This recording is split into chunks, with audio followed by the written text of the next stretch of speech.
हाँ जी, राम राम जी। हरियाणा में 7,000 पदों पे भर्ती को मंजूरी दे दी गई है। आंगनवाड़ी डिपार्टमेंट में आंगनवाड़ी भर्ती आएगी दोस्तों। वो आंगनवाड़ी वर्कर की आएगी, आंगनवाड़ी हेल्पर की आएगी और सुपरवाइजर की आएगी। दोस्तों यहाँ पे आप देख सकते हैं प्रदेश में जल्द होगी 7,000 पदों पे भर्ती। सीएम सैनी ने दी मंजूरी। तो दोस्तों सीएम सैनी साहब ने मंजूरी दे दी है, तो अब ये भर्ती आएगी। जैसे सरुति चौधरी जी ने कहा था कि हम 2025 के एंड तक हरियाणा के अंदर जो आंगनवाड़ी डिपार्टमेंट में जितने भी पद खाली पड़े हैं उनको भर देंगे। उसके बेस पे ये चीज निकल के आई है कि सीएम साहब ने मंजूरी दे दी है। अब इसकी फाइल तैयार होगी 2-4 महीनों में, और फिर दोस्तों इसका जो वैकेंसी का नोटिफिकेशन है वो आपका आएगा। इस बार जो ये भर्ती होने वाली है आंगनवाड़ी की, ये कुछ अलग ही अंदाज में होने वाली है। इससे पहले जितनी भर्तियां हुई है दोस्तों, वो आपकी भाई डिस्ट्रिक्ट लेवल पे हो गई, ब्लॉक लेवल पे हो गई, इतने बड़े स्तर पे भर्ती आई ही नहीं थी। तो इस बार की भर्ती आपकी स्पेशल नए नए तरीकों से होने वाली है। तो आप लोग अपने आप को खुद प्रिपेयर कर लीजिए कि इस बार आंगनवाड़ी की भर्ती में आपको लगना है तो दोस्तों क्या क्या चीज आपको जरूरत पड़ेगी। तो दोस्तों यहां पर आप देखेंगे आंगनवाड़ी वर्कर के लिए 2,549 पद हैं, हेल्पर के लिए 4,439 और सुपरवाइजर के लिए आपके 118 वैकेंसी है। सुपरवाइजर वैकेंसी के बारे में आपको बता देता हूं, ये 118 पदों पर भर्ती आपकी आ सकती है और इस साल के एंड तक ये भर्ती निकलेगी। ये भर्ती आपकी सीईटी के बेस पे रहती है। क्या? सीईटी के बेस पे ग्रेजुएशन पास होनी चाहिए और आपका सीईटी पास होना चाहिए। ठीक है, इसमें आपका आंगनवाड़ी वर्कर और हेल्पर से ये भर्ती अलग चलेगी। अब हम बात कर लेते हैं आंगनवाड़ी वर्कर की और आंगनवाड़ी हेल्पर की। पहले आप यहाँ पे देखिए दोस्तों, किस जिले में कितनी कितनी वैकेंसी यहाँ पे आती है। जैसे अंबाला, भिवानी, चरखी दादरी यहाँ पे बता रखी है डिटेल सारी की सारी। यहाँ पे देखो सारी की सारी डिटेल बता रखी है दोस्तों। अब दोस्तों जो ये आंगनवाड़ी की भर्ती आएगी, आंगनवाड़ी हेल्पर और आंगनवाड़ी वर्कर की, ये भर्ती अलग स्ट्रीम में चलेगी। जो सुपरवाइजर की वैकेंसी है वो अलग स्ट्रीम में। अलग स्ट्रीम कैसे? आंगनवाड़ी वर्कर और हेल्पर, ये भर्ती आपकी डायरेक्ट निकलेगी। ये चाहे आपकी बिना एचकेआरएन निकाल दे, चाहे वो एचकेआरएन के अंदर निकाल दे, ये वैकेंसी अलग निकलेगी। जो सुपरवाइजर की वैकेंसी है दोस्तों, वो गवर्नमेंट सेक्टर में आएगी, सीईटी के बेस पे आएगी और उसमें ग्रेजुएशन पास होना जरूरी है, सीईटी पास होना जरूरी है। अब दोस्तों जो आपकी वर्कर की वैकेंसी है, जो हेल्पर की वैकेंसी है, ये वैकेंसी दोस्तों 10th और 12th बेस पे आपकी रहने वाली है। ये वैकेंसी 8th और 10th बेस पे आपकी रहने वाली है। अब मैंने यहाँ पे दो दो योग्यता क्यों लिखी है? जो वर्कर की वैकेंसी है दोस्तों, वो 10वीं पास भी सरकार निकाल सकती है, 12वीं पास भी सरकार निकाल सकती है। जो हेल्पर की वैकेंसी है वो 8वीं पास भी निकाल सकती है और 10वीं पास भी निकाल सकती है, सरकार की इच्छा है। अब दोस्तों बात ये आती है, जो ये आंगनवाड़ी वर्कर की जो वैकेंसी है, इसके लिए आपका एनटीटी का कोर्स या फिर आपका ईसीसीई का कोर्स करना अनिवार्य हो सकता है इस बार, या इसमें वेटेज ज्यादा दी जा सकती है। जिसके पास एनटीटी होगा, जिसके पास ईसीसी का कोर्स होगा, उसको सिलेक्शन लेने में आसानी रहेगी। दोस्तों आज तक जितनी भर्तियां हुई है ना, उनमें आंगनवाड़ी वर्कर के लिए, हेल्पर के लिए कोई एग्जाम नहीं हुआ। डायरेक्ट आपके 10वीं 12वीं के नंबर देखे जाते हैं, उनका जोड़ मेरिट करके निकाल दिया जाता है, मामला सेट कर दिया जाता है। दोस्तों एनटीटी ईसीसी जिसके पास होता है उसको पहले लेते हैं, बाकी को बाद में लेते हैं। इस बार दोस्तों हो सकता है एनटीटी या ईसीसीई इनको कंपलसरी कर दिया जाए वर्कर की भर्ती में। हेल्पर की भर्ती में ना के बराबर चांस है, या बिल्कुल 8वीं और 10वीं रह सकती है, लेकिन वर्कर में एनटीटी ईसीसी इनको कंपलसरी किया जा सकता है, इनमें वेटेज ज्यादा दी जा सकती है। तो यहाँ पे एनटीटी और ईसीसी होगा ना, उस बच्चे का सिलेक्शन जल्दी होगा एज कंपेयर जिसके पास एनटीटी ईसीसी नहीं होगा। अब दोस्तों बात ये आती है एनटीटी और ईसीसी का कोर्स कहां से किया हुआ होना चाहिए। दोस्तों एनटीटी का जो कोर्स है, एनटीटी का मतलब है नर्सरी टीचर ट्रेनिंग। क्या है? Nursery teacher training. एनटीटी दोस्तों पहले सरकारी हुआ करती थी। पहले कौन कौन कराता था दोस्तों? जो इग्नू है वो भी कराता था, जो एनआईओएस है वो भी कराता था, और NTCE अप्रूव्ड कुछ सेंटर होते थे दिल्ली और चंडीगढ़ में, वो भी करवाते थे। इन सभी जगह से सरकारी एंटिटी होती थी। लेकिन दोस्तों अब सरकारी एंटिटी नहीं होती, सरकारी एंटिटी बंद हो चुका है। ना इग्नू कराता, ना NIOS कराता, ना NTC अप्रूव्ड सेंटर कराते। ठीक है ना? ठीक है जी। तो इग्नू हो गया, NIOS हो गया, सॉरी ये NCTE है। ठीक है, तो इसके तहत जो कोर्स होते थे ना वो आपके सरकारी होते थे दोस्तों, लेकिन अब एनटीटी बंद हो चुका है। अब इन्होंने क्या कराना स्टार्ट कर दिया है, या तो आप ECCE कर लो एनटीटी की जगह पे, या फिर आप DPSE कर लो। अब ये दोनों कोर्स इग्नू भी कराता है, NIOS भी कराता है, और NCTE अप्रूव्ड हो सकता है कुछ सेंटर हो। ठीक है, तो ये कोर्स आपके अब होने लगे। पहले एनटीटी होता था, एनटीटी की रिप्लेसमेंट पे ही इन कोर्सों को लेके आई थी। और दोस्तों एनटीटी क्या होता है, एक तो होता है 0 से 3 साल के बच्चों के लिए, एक होता है 0 से 6 साल के बच्चों के लिए। अब जो सरकार है ना इन बच्चों के ऊपर ज्यादा फोकस कर रही है। क्या कर रही है? फोकस कर रही है कि भाई हम 6 साल तक के बच्चों को क्या करते हैं, स्कूल में भेजते हैं, उससे पहले आंगनवाड़ी में आते हैं। तो आंगनवाड़ी के अंदर भी बच्चों को आप पढ़ाओ, तो उनके लिए क्या है, ये कोर्स जनरेट किए गए थे। एनटीटी हो गया, ECC हो गया, DPSC हो गया। एनटीटी का मतलब क्या है, नर्सरी टीचर ट्रेनिंग है, और ECC का मतलब क्या है, अर्ली चाइल्डहुड केयर एजुकेशन। ठीक है, दोनों एक ही काम करते हैं, लेकिन आपको अलग अलग से दिखाया जाता है, कभी एनटीटी मांग के, कभी ECC मांग के। ठीक है, तो एनटीटी क्या हो गया, अब सरकारी होना बंद हो गया। अब जितने भी होते हैं ना दोस्तों, वो प्राइवेट सेंटर या प्राइवेट ऑर्गेनाइजेशन देती है एनटीटी के जो कोर्स आपके हाथ में होते हैं ना, 2 साल का, 1 साल का, भाई फलाना कंप्यूटर एजुकेशन, फलाना दिगड़ा मुकड़ा, भाई इस सेंटर ने डिप्लोमा दिया है, इतना ही होता है। वो अब सरकार की इच्छा होगी, भाई वो सरकार क्या करेगी, किस तरीके से उसको हैंडल करेगी। जब भर्ती आएगी, भाई वो हो सकता है प्राइवेट को अलाउड भी करते, हो सकता है प्राइवेट को अलाउड ना करे।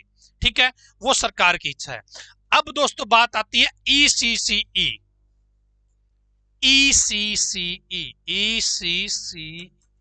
ECCE early childhood care education. दोस्तों NIOS से भी आप ये कोर्स कर सकते हैं। ठीक है, इग्नू से भी आप ये कोर्स कर सकते हैं। समय समय पर जब इनके एडमिशन निकलते हैं आप उनके माध्यम से कोर्स कर सकते हैं। दोस्तों कुछ जो MSME होती है ना, MSME ये कुछ सेंटरों को अलाउड कर देती है कि भाई आप ये छोटे कोर्स करवा सकते हो, आप हमें बच्चे तैयार करके दे दो। तो CTR लुधियाना है दोस्तों, क्या है, CTR लुधियाना, क्या है जी, CTR लुधियाना। तो यहां पर क्या है, CTR लुधियाना, यहां पे ये खुद एक बहुत बड़ा संस्थान है, वहां पर भी बच्चे करते हैं कोर्स। वहां पे इन कैंपस जैसे ITI होती है ना, पॉलिटेक्निक कॉलेज होता है, इस तरीके CTR लुधियाना भी बहुत सारे कोर्स कराता है, वहां पे बच्चे आते हैं। और ये कुछ कोर्स ऑफ कैंपस करवाता है। क्या है, ऑफ कैंपस करवाता है। क्या करवाता है जी, ऑफ कैंपस। ऑफ कैंपस का मतलब क्या होता है कि वहां पे जाके नहीं, बाहर ही बाहर आप कोर्स कर लो, बच्चों को परमिशन देता है।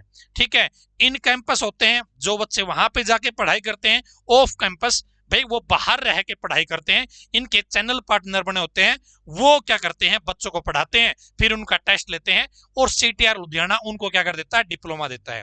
ये MSME से अप्रूव्ड होते हैं, MSME के साथ ही काम करते हैं CTR Ludhiana, central tool room. ठीक है, तो ये भी आपका ECC का कोर्स करवाती है, ये भी आपका फायरमैन का कोर्स करवाती है, ये सीटीआर लुधियाना। आपको ध्यान होगा एचएसएससी ने सीईटी के बेस पे फायरमैन की भर्ती निकाली थी, और उसके अंदर दोस्तों एचएसएससी ने क्या किया था, वैलिड सेंटर की लिस्ट जारी करी थी कि भाई ये सेंटर है, यदि इन सेंटरों से आपने डिप्लोमा कर रखा है फायरमैन का तो आपका सर्टिफिकेट वैलिड है।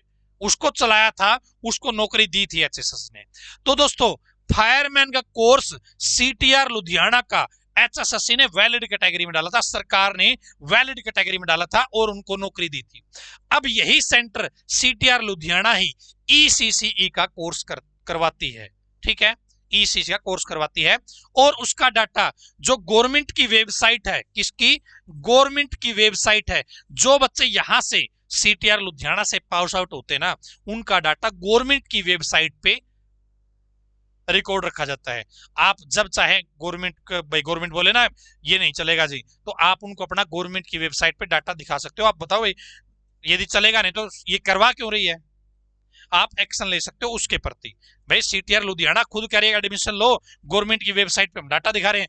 फायरमैन का कोर्स वैलिड करा एचएसएससी ने, यानी CTR Ludhiana fireman course valid है, तो भाई ईसीसी का कोर्स भी आपका वैलिड रहेगा। तो यहां से भी आप ईसीसी का कोर्स कर सकते हो, ठीक है। अभी दोस्तों इसमें 2 सेशन होते हैं ईसीसी के, जून सेशन और आपका दिसंबर सेशन। तो इनके एडमिशन होते हैं, एडमिशन लेके आप फिर एग्जाम दे देना और फिर आपका सर्टिफिकेट है वो आपको मिल जाएगा, फिर आप अपनी नौकरियों में अप्लाई कर लेना। इस तरीके से मामला चलता है दोस्तों ईसीसी का। तो मैंने यहां पे आपको क्या बताया, ईसीसी आपकी गवर्नमेंट हो गई, और जो एंटिटी आज के दिन आपके हाथ में जो सर्टिफिकेट है एट भाई आपने साल 2 साल 3 साल में लिया है ना, वो प्राइवेट है। फिर भी आप अपने लेवल पे वेरिफिकेशन करो, ठीक है, अपने लेवल पे क्या करो, वेरिफिकेशन करो। अब सरकारी करना हो तो एंटिटी होता ही नहीं है, सरकारी तो भाई ईसीसी या डीपीएससी का ऑप्शन है, वो इग्नू से कर सकते हो, वो एनआईओ से कर सकते हो, ठीक है, या भाई सीटीआर लुधियाना जैसी कई संस्थान और भी है, वहां से भी कर सकते हो। अब दोस्तों बात ये आती है, बात तो इससे पहले, और यदि आपको भाई इन कोर्सेज से रिलेटेड और कुछ पूछना है, आपको कोर्स करने हैं, कब एडमिशन होते हैं, कितनी फीस लगती है, तो आप इस नंबर पे मुझसे बातचीत कर सकते हो, वार्तालाप कर सकते हो। आपको इन कोर्सेज के बारे में और डिटेल में बता दिया जाएगा। बाकी मैंने बता ही दिया सारी चीजें, आप तो खोल के रख देते हैं, ठीक है। तो किसी को एनटीटी कोर्स से रिलेटेड कोई बात करनी हो, ईसीसीसी कोर्स से रिलेटेड कोई बात करनी हो, तो आप लोग कर सकते हो। और इनकी फीस भाई जैसे एकेडमी होती है अपनी, वो अपने फीस निर्धारित करती है, उस तरीके से इनकी फीस भी निर्धारित होती है। वो फीस आपको पे करनी पड़ती है, एग्जाम देना पड़ता है, और फिर आपका क्या है प्रोसेस चलता है, ठीक है।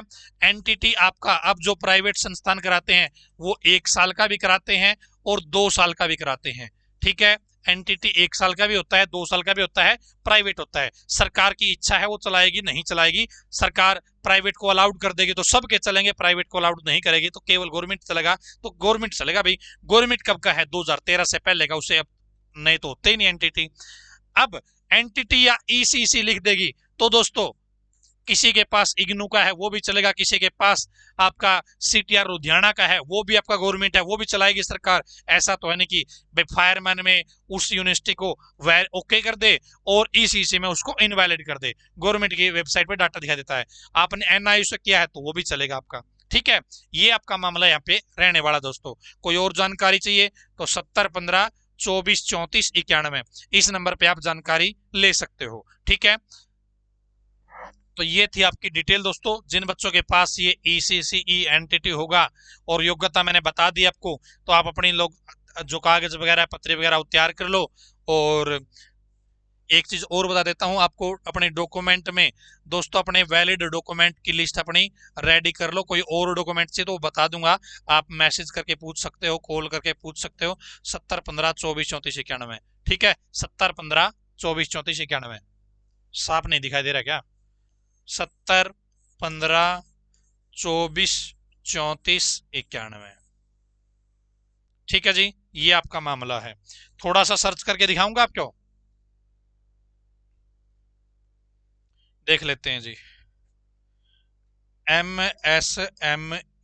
एमएसएमई ट्रेनिंग इंस्टीट्यूट, इसको सर्च कर लेते हैं। ये रही ट्रेनिंग इंस्टीट्यूट की पहली वेबसाइट। आप यहां पर देखिए msme.gov.in गवर्नमेंट की वेबसाइट है, ठीक है। और गवर्नमेंट की वेबसाइट ने यहाँ पे सारी चीजें बता रखी है कि कौन कौन चीजें हैं जो हमारे साथ ये काम कर रही है। तो यहाँ पे सारी चीजों के नाम लिखे हुए हैं, ठीक है। थोड़ा सा नीचे आओगे, सेंट्रल, ये रहा जी, central tool room CTR Ludhiana, ठीक है। तो यहां से ये कोर्स आप करोगे, वायरमैन का चल रहा है तो ईसीसी का भी चलना चाहिए। भाई सरकार ही सारी चीजें बदल दे तो सरकार की इच्छा है, लेकिन फायरमैन का कोर्स करवा रही है, उनको वैलिड मान रही है HSSC, तो ईसीसी का कोर्स करवाएगी तो उसको भी वैलिड मानेगी, ठीक है। और गवर्नमेंट की वेबसाइट पे अप्रूव्ड चीजें यहाँ पे सारी चीज दिखा रखी है। और इसके अलावा बच्चों की डिटेल देखनी हो तो वो अलग से वेबसाइट है, वहां से भी आप चेक कर सकते हो, ठीक है जी। तो आज की इस वीडियो में इतना ही, धन्यवाद। भगवान करे आप सभी का समय शुभ रहे। इस वीडियो को शेयर कर देना, क्योंकि बहुत सारे बच्चों के साथ गलत तरीके से गलत काम होते हैं, लेकिन आप सब कुछ यहाँ पे सारी चीजें क्लियर करके चलते हैं कि भाई कौन सा कोर्स चल रहा है, कौन सा नहीं चल रहा है, कौन सा चल सकता है, कौन सा रद्दी है, ठीक है। तो आज की इस वीडियो में इतना ही, धन्यवाद। भगवान करे आप सभी का समय शुभ रहे।